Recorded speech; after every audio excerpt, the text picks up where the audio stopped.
இந்த உலகத்துக்கு நாம் என்ன கொடுக்குறோமோ அதுதான் நமக்கு திரும்ப வரும். நல்லது செய்தால் நல்லது வரும், கெட்டது செய்தால் கெட்டது வரும்.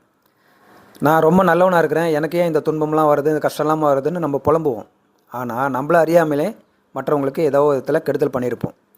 நம்ம கணவன், மனைவி, குழந்தைங்க, தாய் தந்தைங்க, இல்லை நம்மக்கிட்ட வேலை செய்கிறவங்க, ஏதோ ஒரு விதத்தில் அவங்கள கஷ்டப்படுத்தியிருப்போம். நம்ம செயலோ வார்த்தையோ அவங்களுக்கு கஷ்டத்தை உண்டாக்கியிருக்கோம். அவங்க படுற வேதனை நமக்கு திரும்ப வந்தே தீரும். இயற்கை அவ்வளோ துல்லியமாக கணக்கு போட்டு அது எல்லாருக்கும் செய்துக்கிட்டு இருக்கு.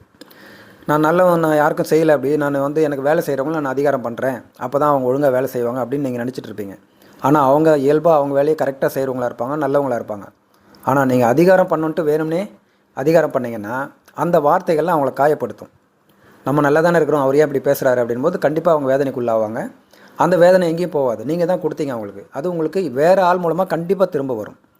அவங்க கொடுக்க முடியலனா கூட வேற ஒருத்தர் கொடுப்பாங்க.